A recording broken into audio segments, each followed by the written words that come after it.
जहां भी आप परमेश्वर के हाथ को देखोगे कि यहां प्रभु ने टच किया है किसी को, उसके पीछे डिवाइन विजडम होगी। प्रभु कहता सुलेमान मैं तुझे ऐसी बुद्धि दूंगा कि मैंने आज तक दुनिया में दी नहीं है किसी को। और उसके पीछे एक डिवाइन विजडम थी। क्या? कि जब वो परमेश्वर के घर में जा रहा था, होम बलियां चढ़ाता जा रहा था, परमेश्वर के लिए अपना दिल खुला किया जा रहा था। ऐसा आज तक किसी ने नहीं किया था कि परमेश्वर के भवन में जाते जाते ही 2-3 करोड़ की भेड़ें उसने कुर्बान कर दी थी। परमेश्वर ने कहा तूने वो किया जो कभी किसी ने नहीं किया, मैं भी तेरे जीवन में वो करूंगा जो आज तक किसी के जीवन में नहीं हुआ। डिवाइन विजडम, बुद्धि।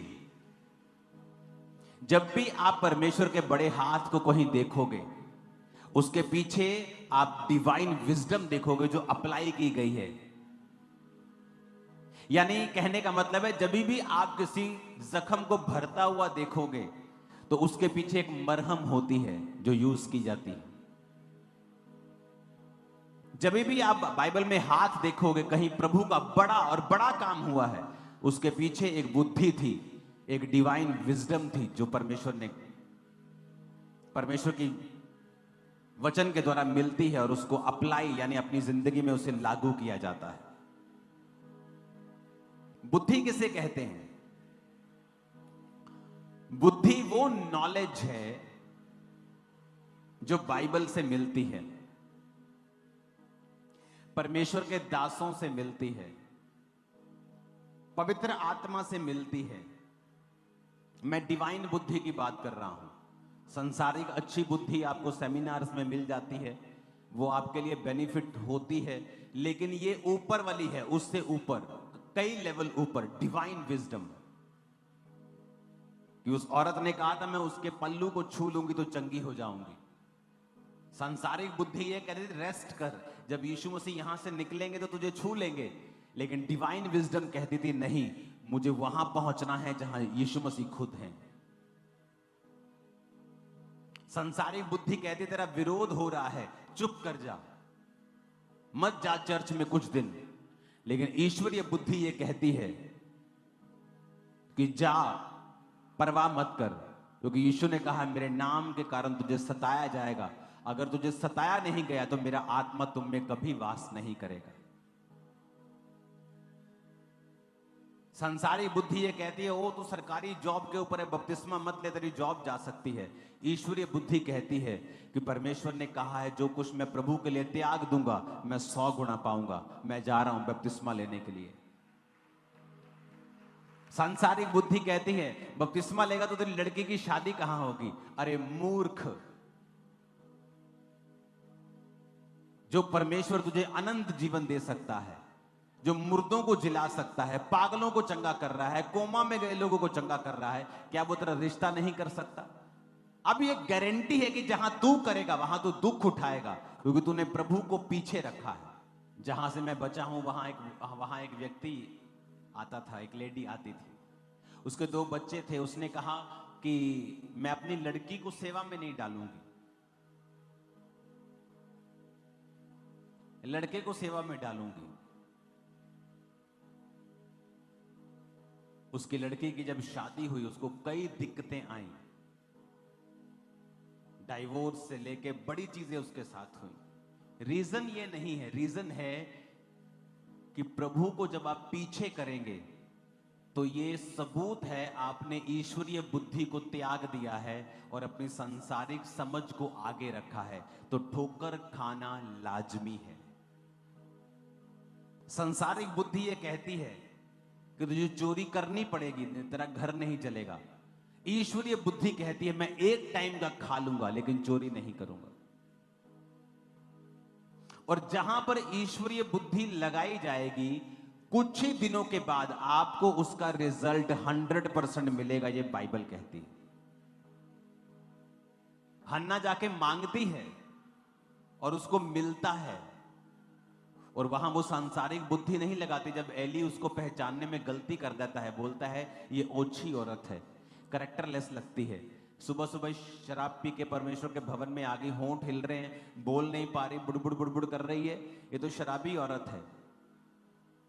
लेकिन उसने भी आगे डिवाइन विजडम यूज की, उसको जज नहीं किया और उसको कहा, हे प्रभु, मैंने जो कुछ भी कहा है चिढ़ाए जाने, शोकित होने के कारण कहा है।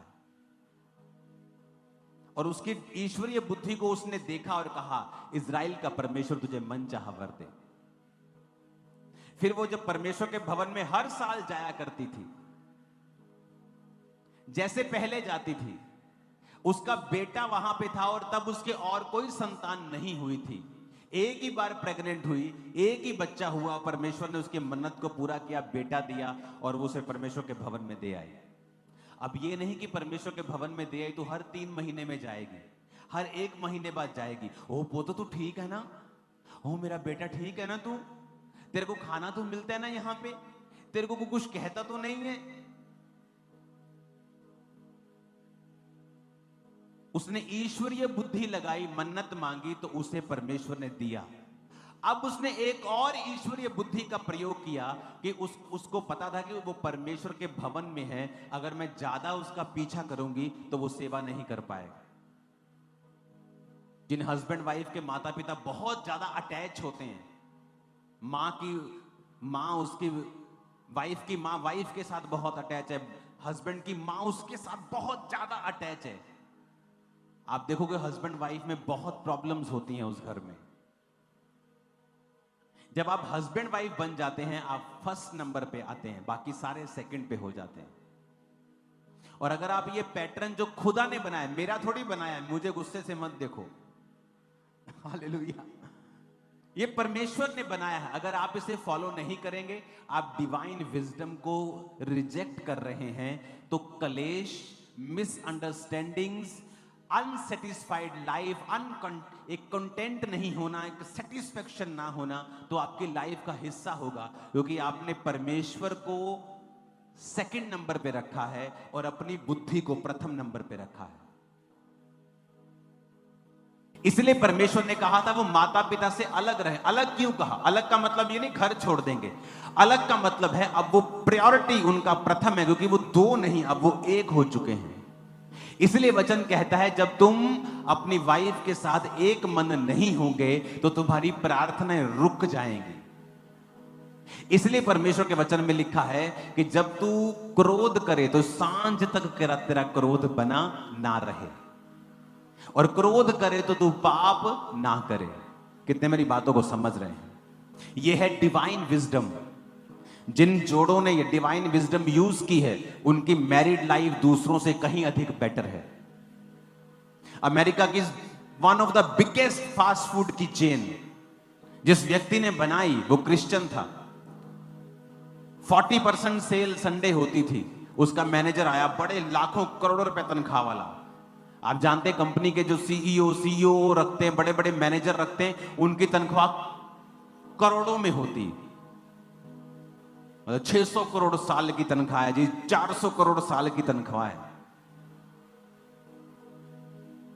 वो आया और कहता कि हमें संडे खोलना पड़ेगा, क्योंकि संडे हम अपनी 40% सेल को कॉम्प्रोमाइज नहीं कर सकते।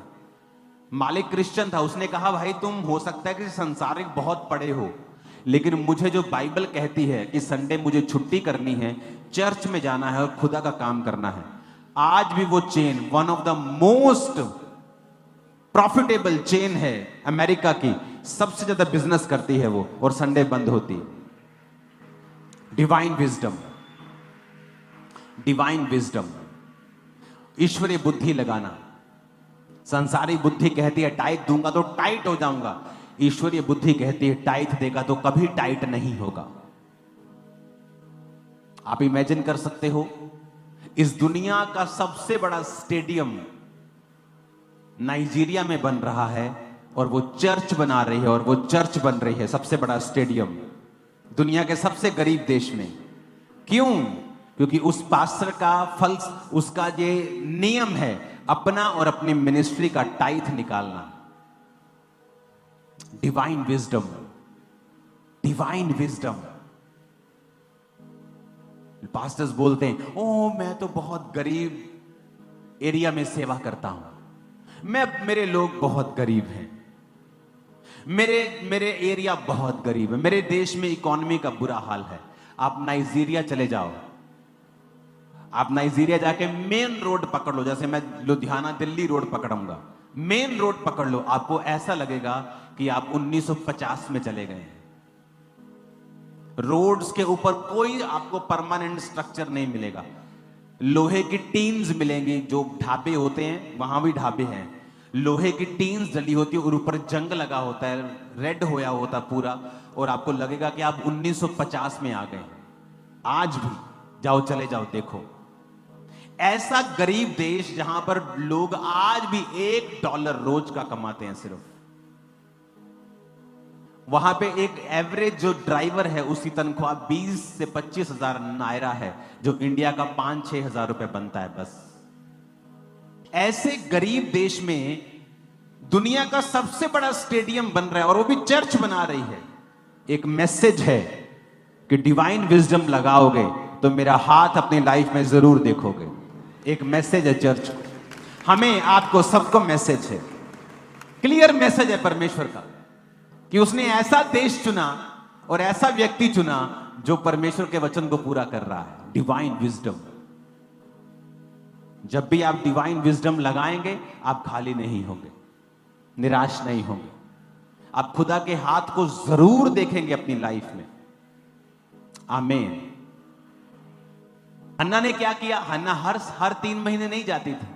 ओ मेरा पुत्र, आए व्हाट्सएप चल रहा है, रोज रोज फोन आ रहा है, क्योंकि उसके जीवन में जब वीक मोमेंट आएगा, अगर उसकी फैमिली रोज उससे बात करेगी तो वो एक दिन उसे खींच लेगी।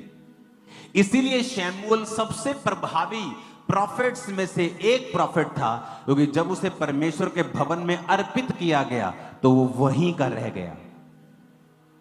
वचन में लिखा है, नीति वचन 6 उसकी 6 से 8 में, हे आलसी, चींटियों के पास जा, उनके काम पर ध्यान दे, बुद्धिमान हो, उनके ना कोई न्यायी, ना प्रधान, ना प्रभुता करने वाला होता है, तो भी वे अपना आहार धूप काल में संचय करती और कठिनी में अपनी भोजन वस्तु बटोरती हैं।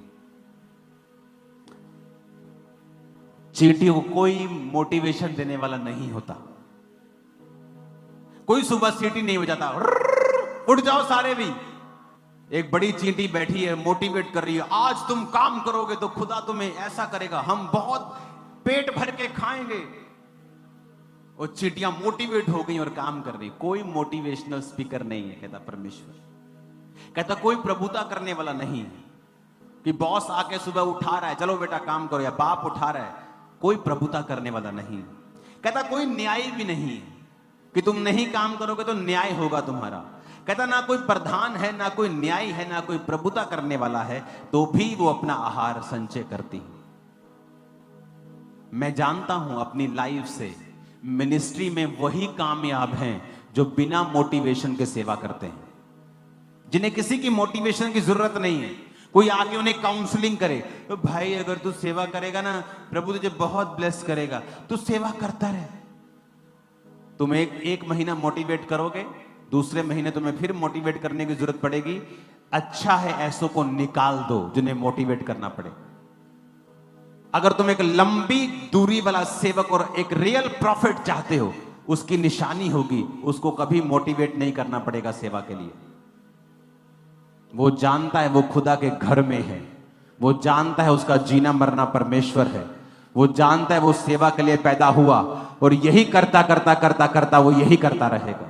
वो जानता है, उसे मोटिवेशन की जरूरत नहीं है, डिवाइन विजडम। लेकिन जब डिवाइन विजडम नहीं होती, आपको मोटिवेशन की जरूरत होती है। परमेश्वर कहता है चींटियों, आलसी चींटी को देख। बहुत से लोगों को आप ड्यूटी दो, उन्हें बताना पड़ता है हर महीने, तेरे को मैंने ये काम दिया था, क्या क्या किया, मैं भूल गया, क्योंकि वो मोटिवेटेड नहीं है, क्योंकि वो डिवाइन विजडम को प्रयोग नहीं कर रहा है। जब खामरा सेवकाई की शुरुआत हुई, मेरे को किसी ने मोटिवेट नहीं किया, नॉट इवन एक, हो सकता है 2 नहीं, 2 पर्सन भी नहीं थे जिन्होंने मुझे मोटिवेट किया। और मैं आपको पास्टर्स बता सकता हूं जिन्होंने मुझे डीमोटिवेट किया सेवा शुरू करने से पहले। क्रिश्चियंस बता सकता हूं जिन्होंने मुझे डीमोटिवेट किया, सेवा को नष्ट करने की कोशिश की इस सेवकाई की शुरुआत से पहले। डिवाइन विजडम जब होती है, आपको मोटिवेशन की जरूरत नहीं है। गो एंड प्रे, प्रार्थना कर, जा और बाइबल पढ़, देख तेरे को बहुत कुछ, आपको मोटिवेशन की जरूरत नहीं है। अगर आप डिवाइन विजडम में चलते हैं, आप अपना काम करते हैं, आपको बार बार आपका काम याद करवाने की जरूरत पड़ रही है, तो आप डिवाइन विजडम में नहीं चल रहे हैं। कहते हैं चींटियों में ना न्याय है, ना प्रधान है, ना प्रभुता करने वाला है, तो वे सब काम पे जाती हैं। उन्हें पता है फ्यूचर में क्या रखा हुआ है। इमेजिन करो, एली है, उसके 2 बच्चे हैं और उसी घर में शमूएल रहता है। और वचन क्या कहता है, जब आप वचन पढ़ते हैं, दूसरा शमूएल 2 उसकी 12 आयत लिखा, अली के पुत्र तो लुच्चे थे और उन्होंने यहोवा को नहीं पहचाना। एक आदमी नोटिस करना, जब एक चीज में गिरता है तो वो सब चीजों में गिरता है। जब एक आदमी व्यभिचार में गिरता है तो उस मुंह को चुप कराने के लिए वो उसका कत्ल भी करने की कोशिश करता है, उसको चुप कराने की भी कोशिश करता है, 10 और इल्लीगल काम करने की कोशिश करता है। जब वो लुच्चे थे और उसी भवन की लड़कियों के साथ व्यभिचार करते थे, इमेजिन करो उसी घर में शमूएल रहता था। जब वो एक काम गलत करते थे, सोचो उनके अंदर दुष्ट आत्मा रहता था, उन्होंने कितना शमूएल को डिस्करेज किया होगा, कितना उसे भगाने की कोशिश की होगी, कितना उसका मजाक उड़ाया होगा, कितना उसको तंग किया होगा, कितना उसको दुखी किया होगा। लेकिन अगर आप सच्ची डिवाइन विजडम में चलते हैं, कोई दुनिया की डिस्करेजमेंट, कोई दुनिया का दुख, कोई दुनिया की ताकत, कोई तलवार, कोई निराशा आपको परमेश्वर की सेवकाई से अलग नहीं कर सकती। अगर आप डिवाइन विजडम में चलते हैं तो आपका रिश्तेदार लाख आपको डिस्करेज करे, आप नहीं हट सकते अगर आपके अंदर ईश्वरीय बुद्धि है। और जब ईश्वरीय बुद्धि का प्रयोग किया जाएगा, मैं आपको कहता हूं, जाओ अपने घरों में लिख के अपने बेडरूम में लगा लो, जब ईश्वरीय बुद्धि का प्रयोग होगा उसके बाद खुदा का हाथ काम करता हुआ मेरी जिंदगी में मुझे दिखाई देगा। और ये 100% रेट के साथ मैं बोल रहा हूं, 100% सक्सेस रेट, 100%, नॉट 99.99999।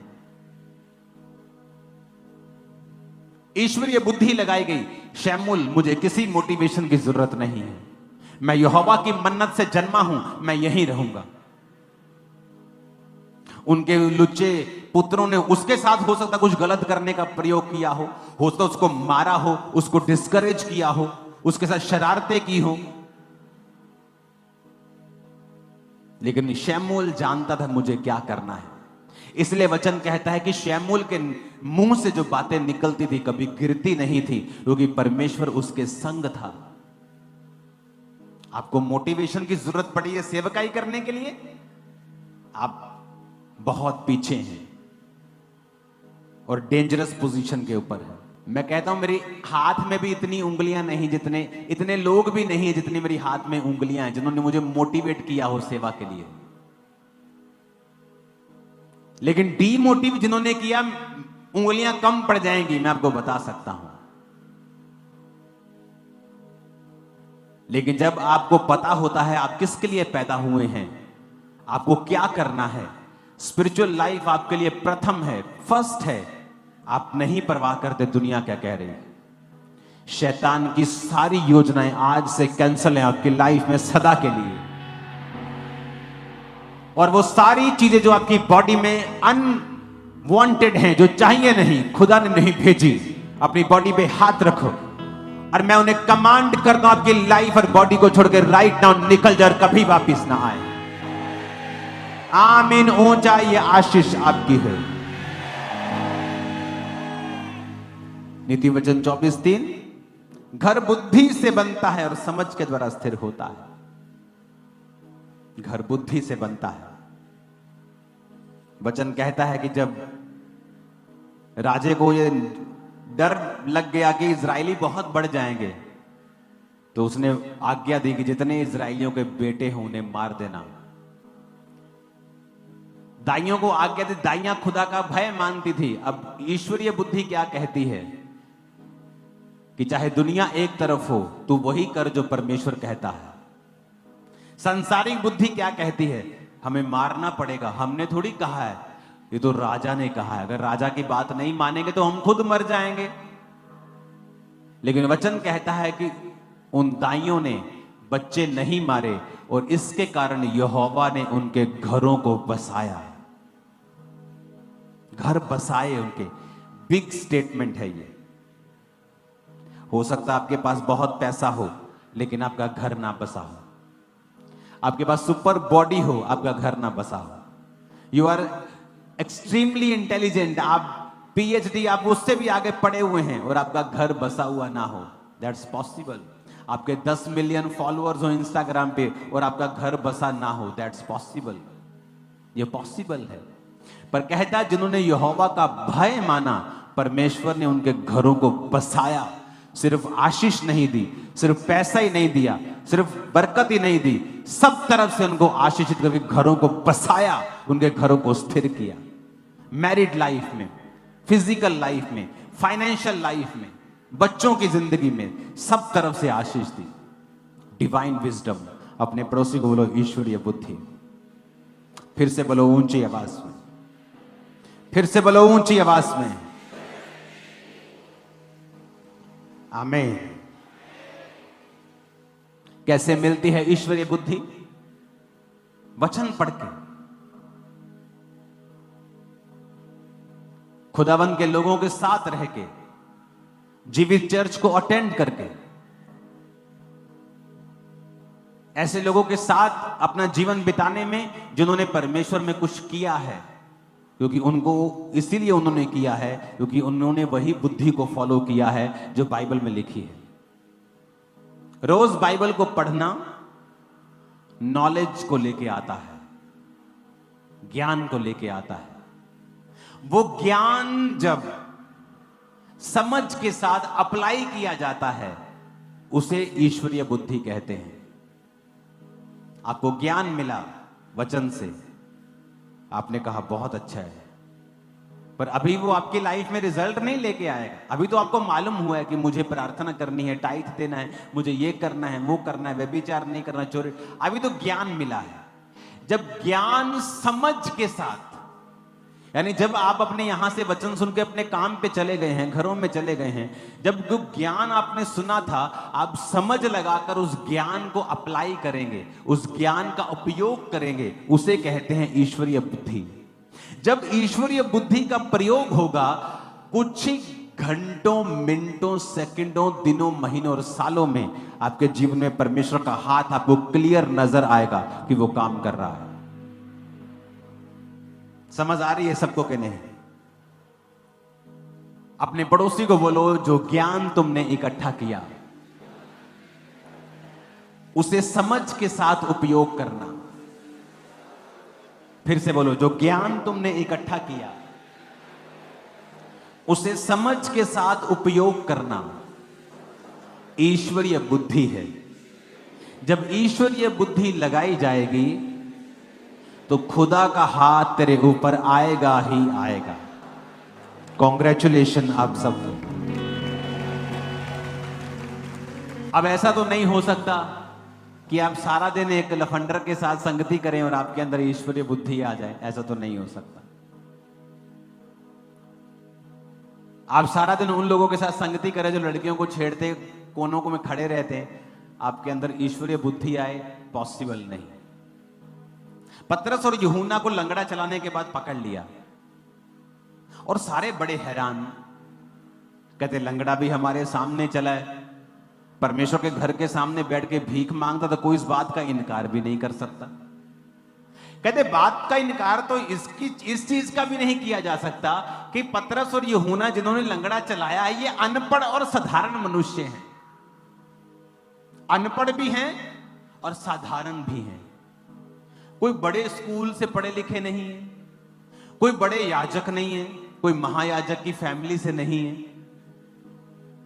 कोई अच्छे आत्मिक परिवार से, कोई बड़े बड़े ऊंचे खानदान से, कहते कुछ भी नहीं है, एक साधारण सा मछुआरा है, अनपढ़ है।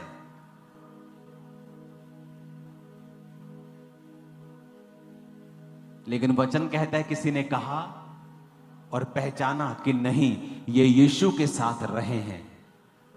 अगर आप यीशु मसीह के साथ रहें, कैसे? वचन को पढ़ के और उसको फॉलो करके, परमेश्वर की पवित्र आत्मा की प्रेजेंस को प्रैक्टिस करके। कैसे प्रैक्टिस करना है?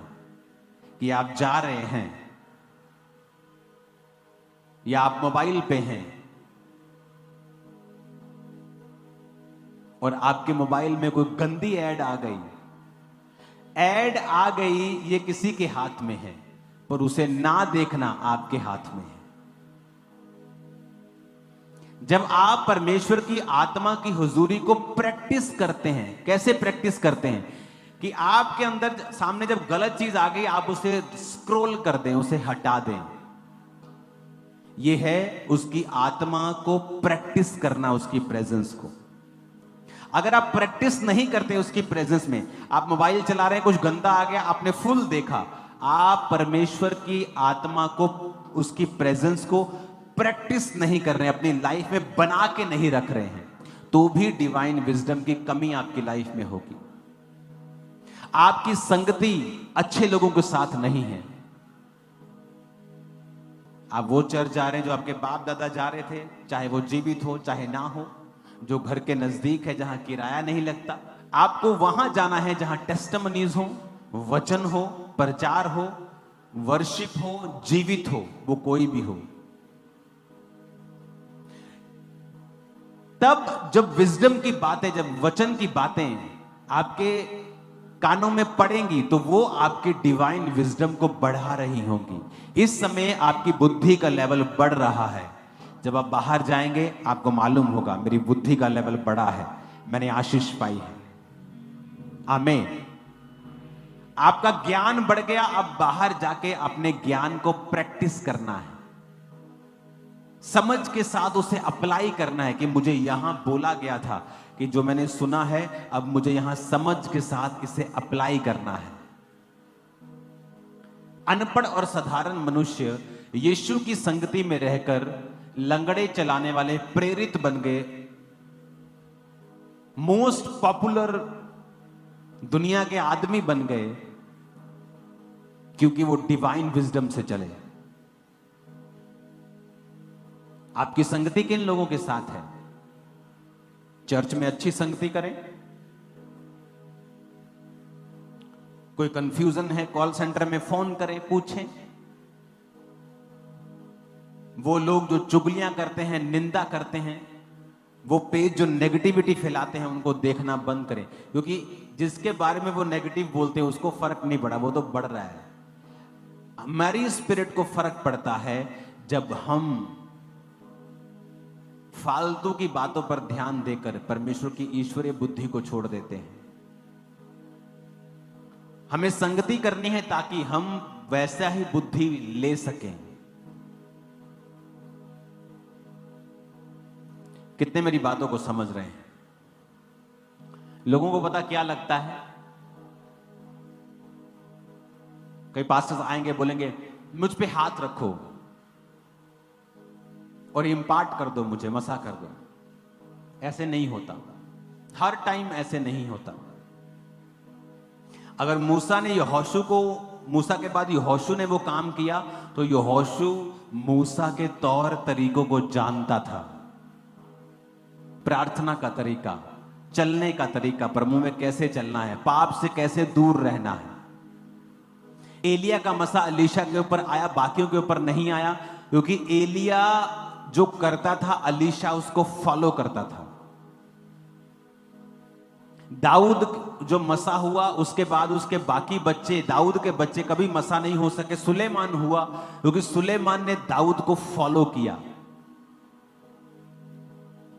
आप फॉलो किसको करते हैं? अगर आपकी सोच आपके मेंटर की जैसी नहीं है, आप उसके जैसा मसा भी कभी नहीं पा सकते। मैं लिख के दे सकता हूं। क्योंकि वो सोच ही फर्क है, सोच में ही फर्क है।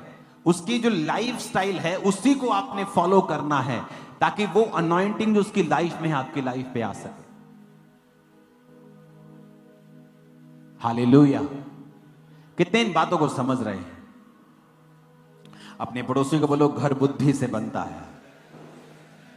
फिर से कहो पड़ोसी को, फिर से कहो अपने पड़ोसी को, घर बुद्धि से बनता है और समझ के द्वारा स्थिर रहता है। आमीन। आपको बुद्धि का प्रयोग करना होगा, और अगर आपने उसका प्रयोग करना सीख लिया, आप डेली रूटीन में खुदाबंद के हाथ को एक्सपीरियंस करना स्टार्ट कर देंगे।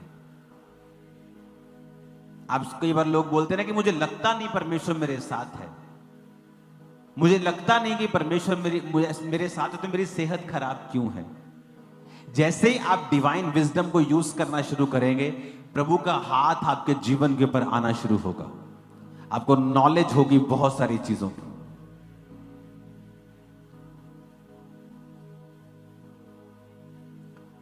परमेश्वर ने कहा विश्वास के द्वारा तुम पहाड़ों को हिलाओगे। पर जब अगर तुम्हारे अपने जीवन को बना के रखना है, तो यह विश्वास से नहीं होगा, यह बुद्धि से होगा। विश्वास से भी होगा, पर यह बुद्धि से होगा। विश्वास के जरिए आपने हीलिंग प्राप्त कर ली, बुद्धि से आप उस हीलिंग में रह सकते हैं। विश्वास से आपने चंगाई प्राप्त कर ली, बुद्धि ना होने की वजह से वो चंगाई वापस जा सकती है, क्योंकि आपने ईश्वरीय बुद्धि का प्रयोग ना करके फिर से वही पाप के रास्ते पकड़ लिए। विश्वास ने आपको चंगा तो कर दिया, लेकिन बुद्धि ना होने की वजह से वो चंगाई कुछ दिनों की थी।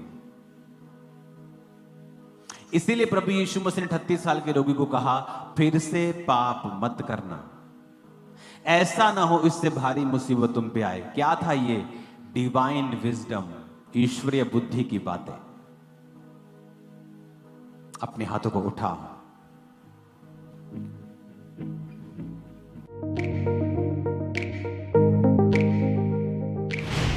परमेश्वर की दास के द्वारा दिए गए जीवित वचनों और गहरे आत्मिक भेदों को जानने के लिए आप हमारे